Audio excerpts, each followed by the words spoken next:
তারিখের পর থেকে সকল ধরনের আনঅফিশিয়াল স্মার্টফোন, অবৈধ স্মার্টফোনগুলো বন্ধ হতে চলেছে। আসলে এই ব্যাপারটা কতটুকু সত্য? আপনারা হয়তো রিসেন্টলি একটা নিউজ পাচ্ছেন বিভিন্ন গণমাধ্যমগুলো থেকে 16 তারিখের পর নাকি সকল ধরনের আনঅফিশিয়াল স্মার্টফোনগুলো বন্ধ হতে চলেছে। আসলে এই ব্যাপারটা কতটুকু সত্য? দেখুন, আনঅফিশিয়াল স্মার্টফোন বন্ধ হলে যারা আনঅফিশিয়াল ইউজার রয়েছেন তাদের কি ক্ষতি হতে পারে, অ্যান্ড হোপফুলি গভর্নমেন্টের কি লাভ হতে পারে, সেই সাথে সুবিধা অ্যান্ড অসুবিধা আমাদের তো জানতে হবে, তাই না? যারা বিশেষ করে আনঅফিশিয়াল এনথুজিয়াস্ট রয়েছেন, তারা বিশেষ করে একটু কম দামের ভালো কিছু স্পেক্স ওএস বা ভালো একটু ফ্ল্যাগশিপ স্মার্টফোনগুলো পারচেস করেন, তাদের জন্য আসলে কি হবে, গুড নিউজ না ব্যাড নিউজ? অ্যান্ড সেই সাথে যদি আনঅফিশিয়াল স্মার্টফোন বন্ধ করে দেয়, তাহলে কি স্মার্টফোনকে পুরোপুরি বন্ধ করে দিবে আর খোলা যাবে না, না কোন ব্যাপারটা ড্যামেজ করে দিবে, সেটা জানানোর জন্য, সেই সাথে বোঝানোর জন্য 700 কোটিতে রয়েছে। হেই দেয়ার 700 কোটি বেশি কাম হেয়ার, নিশ্চয়ই ভালো রয়েছেন। রিসেন্টলি একটা গবেষণায় দেখা গিয়েছে আনঅফিশিয়াল স্মার্টফোন শুধুমাত্র অনিবন্ধন হওয়ার কারণে সরকার প্রায় 25,000 কোটি টাকা রাজস্ব হারাচ্ছে। সো ভাবা যায় অনেক হিউজ একটা টাকা। তো সরকার তো বিটিআরসি চাইবে না এত এত ডিভাইসগুলো আনঅফিশিয়াল থাকবে। সো নাম্বার 1 আমরা একটা রিজন জানলাম, যদি গভর্নমেন্ট আনঅফিশিয়াল স্মার্টফোনগুলো বন্ধ করে দেয় তাহলে এখানে কিন্তু গভর্নমেন্টের রাজস্ব আর হারাতে হচ্ছে না। সো এছাড়াও আরেকটা ব্যাড নিউজ হচ্ছে আনঅফিশিয়াল স্মার্টফোন ইউজারদের জন্য, তখন আনঅফিশিয়াল স্মার্টফোন আপনি ইউজ করবেন বিশেষ করে বহির্বিশ্ব থেকে দেশে আনবেন বিভিন্ন লাগেজে করে, যারা বিশেষ করে প্রবাসী ভাইয়েরা রয়েছেন তারা হয়তো বা অন্য দেশ থেকে দেশে ডিভাইস এনে থাকেন, বড় বড় ফ্ল্যাগশিপ স্মার্টফোনগুলো, আইফোন, আবার এছাড়াও ভিভো, হ্যান ত্যান বড় বড় স্মার্টফোনগুলো এনে থাকেন। তো এখানে কিন্তু একটা কান্ট্রি লক লেগে যাবে। সো এখানে অনেকের হয়তো বা একটা প্রশ্ন থাকতে পারে, যদি আনঅফিশিয়াল স্মার্টফোনগুলো বিটিআরসি লক করে দেয় তাইলে কি স্মার্টফোনকে পুরোপুরি ভেঙে দিবে, না একদম ফিজিক্যালিভাবে ড্যামেজ করে দিবে, বা একদম আজীবনের জন্য স্মার্টফোনটাকে বন্ধ করে দিবে? কোনটা? এর মধ্যে কোনোটাই সঠিক না। হ্যাঁ, শুধুমাত্র বিটিআরসি চাইলে আনঅফিশিয়াল স্মার্টফোনগুলোকে এই যে নেটওয়ার্ক কানেক্টিভিটিটা অফ করে দিতে পারবে, এর বাইরে তেমন কিছু করতে পারবেন না। তবে অবশ্যই আপনারা ওয়াইফাইয়ের মাধ্যমে নেট ইউজ করতে পারবেন। তবে আমি আপনাকে এখানে কখনোই উৎসাহিত করতেছি না যে আপনি আনঅফিশিয়াল স্মার্টফোন পারচেস করবেন। সবসময় 700 কোটির থেকে রিকমেন্ড থাকে অবশ্যই আপনারা অফিশিয়াল স্মার্টফোনগুলো পারচেস করবেন। তো অফিশিয়াল স্মার্টফোনের ক্ষেত্রে কিন্তু অনেক হয়তো আপনারা ফ্যাসিলিটিস পেয়ে যাবেন, যেমন ওয়ারেন্টি ক্লেম করতে পারবেন, আবার বিভিন্ন সার্ভিস নিতে পারবেন, ফুল এনসির একটা সাপোর্ট থাকে। সো সব মিলে কিন্তু অফিশিয়াল ডিভাইসে আমি পারচেস করার রিকমেন্ড করি সবসময়।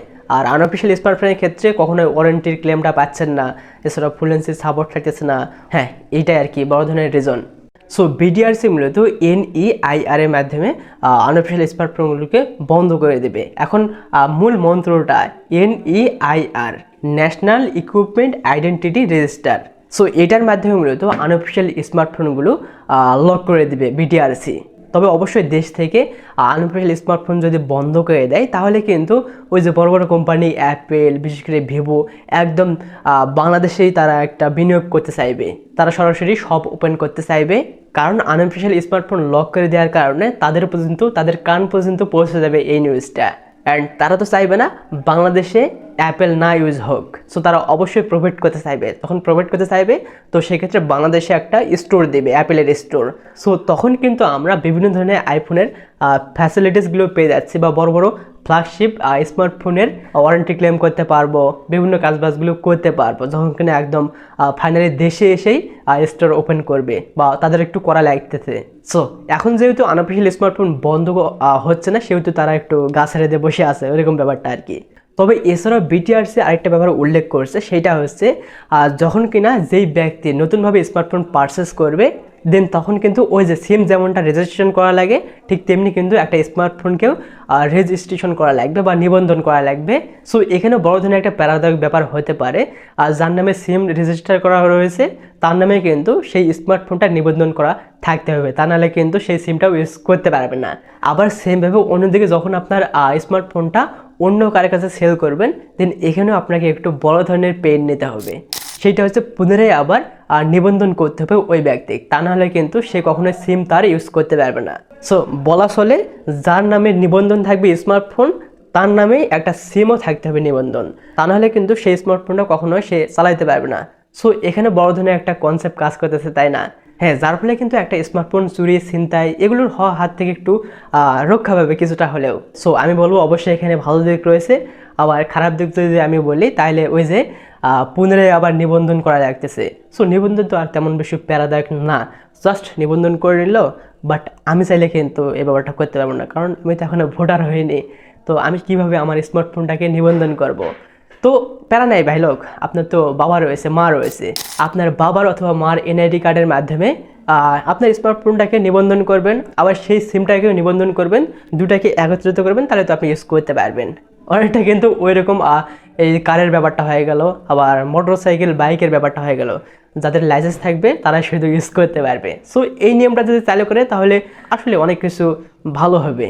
ফাইনালি ভাইজান সেই পার্টটা আসলে কি বিটিআরসি 16 তারিখের পর বা আগামী মাসের পর সকল ধরনের আনঅফিসিয়াল স্মার্টফোন বন্ধ করে দেবে? যারা আনঅফিসিয়াল ইউজার রয়েছে তাদের এই ব্যাপারটা কী হবে? হ্যাঁ, ঘাবড়ানোর কোনো ব্যাপার নাই ভাই লোক। যাদের বিশেষ করে আনঅফিসিয়াল স্মার্টফোন রয়েছে তাদের মূলত অটোমেটিকলিভাবে নিবন্ধন হয়ে যাবে 16 তারিখের আগে।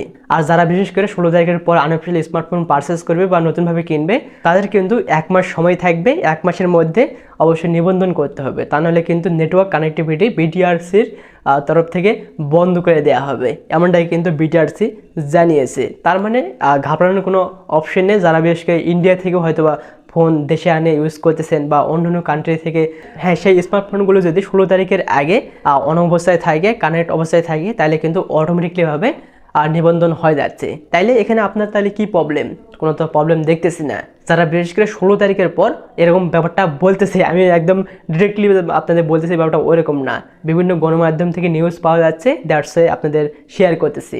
এদিকে কিন্তু অনেকবার বলা হয়েছিল যে আনঅফিসিয়াল স্মার্টফোন আজীবনের জন্য নেটওয়ার্ক কানেক্টিভিটিগুলো বন্ধ করে দিচ্ছে। ব্যাপারটা কিন্তু এরকম এখন নাও হতে পারে, এখন হতেও পারে, বলা যাচ্ছে না। বাট তারপরে একটু সতর্ক থাকা ভালো।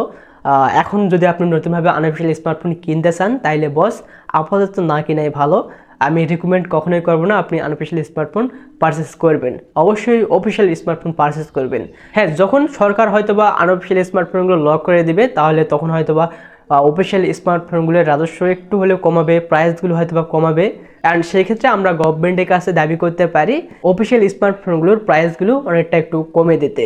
তা নাহলে কিন্তু সাধ্যের মধ্যে আমরা নাও থাকতে পারি অফিসিয়ালের।